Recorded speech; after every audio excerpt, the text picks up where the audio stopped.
And what are we doing instead? At Copenhagen, this December, weeks away, a treaty will be signed. Your president will sign it. Most of the third world countries will sign it because they think they're going to get money out of it. Most of the left-wing regimes around the world, like the European Union, will rubber stamp it. Virtually nobody won't sign it. I have read that treaty, and what it says is this, that a world government is going to be created. The word government actually appears as the first of three purposes of the new entity.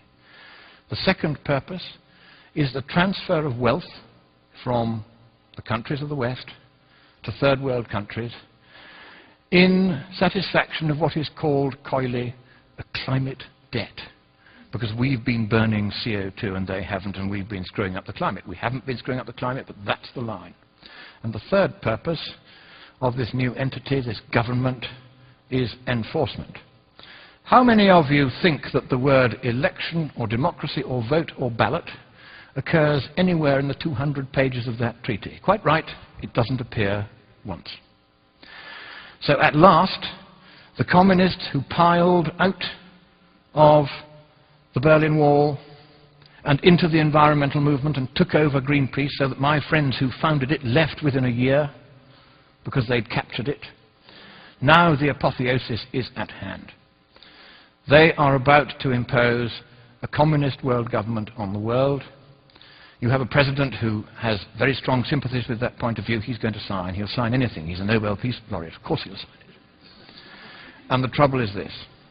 If that treaty is signed, your constitution says that it takes precedence over your constitution. And you can't resile from that treaty unless you get the agreement of all the other states parties. And because you'll be the biggest paying country, they're not going to let you out. So, thank you, America. You were the beacon of freedom to the world. It is a privilege merely to stand on this soil of freedom while it is still free. But in the next few weeks, unless you stop it, your president will sign your freedom, your democracy, and your prosperity away forever, and neither you nor any subsequent government you may elect will have any power whatsoever to take it back again. That is how serious it is. I have read the treaty. I've seen this stuff about government and climate debt and enforcement. They are going to do this to you, whether you like it or no. But I think it is here in your great nation, which I so love and I so admire. It is here that perhaps at this 11th hour, at the 59th minute and the 59th second, you will rise up and you will stop your president from signing that dreadful treaty, that purposeless treaty, for there is no problem with the climate, and even if there were, economically speaking, there's nothing we can do about it. So I end by saying to you the words that Winston Churchill addressed to your president in the darkest hour before the dawn of freedom in the Second World War.